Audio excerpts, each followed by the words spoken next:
North Eastern Police Academy nekasni kelapan long ya 52nd passing out parade jong ki laispa ngut ki Pulit na keleng ki jela ka than stay lam ni ki bela Pyndep ya ka jingsha hikai Pyntbit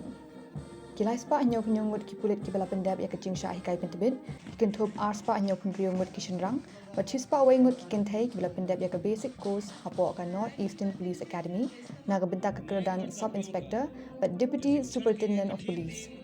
Habakran hangani kasingi Menteri Rang Ba Kejala Assam Uhimanta Biswa Sarma ulaong baga North Eastern Police Academy klayo nam habaro kawe kari India namar kade kaslam ajing hikai Pyntbit ya ki Pulit jong kathan stay lam ni Uhimanta ulay thu bayaga North Eastern Police Academy la seng de katanat Ministry of Home Affairs par hadu menta kla deban ajing hikai ya palat san hajar ngut tam ki sub inspector but deputy superintendent of police na keleng kathan.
Sir.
हमारे जो drug trafficking का इश्यूज है हमारे सारे स्टेट मिलके इनको संभालना है। हमारे उत्तर पूर्व का जो सारे मिलिटेंट ऑर्गेनाइजेशन है वो लोग भी देश का बाहर एक साथ रहते हैं और कॉमन स्ट्रेटेजी अपनाता है। इसीलिए हमारे पुलिस बल को भी एक साथ अपना बीच में अंडरस्टैंडिंग बढ़ाना चाहिए और सारे मिलिटेंट जो हमारे जो ऑर्गेनाइजेशन है उनका खिलाफ एक साथ काम करने के लिए हमें एक यूनिफॉर्म पॉलिसी का भी सहारा लेना होता है।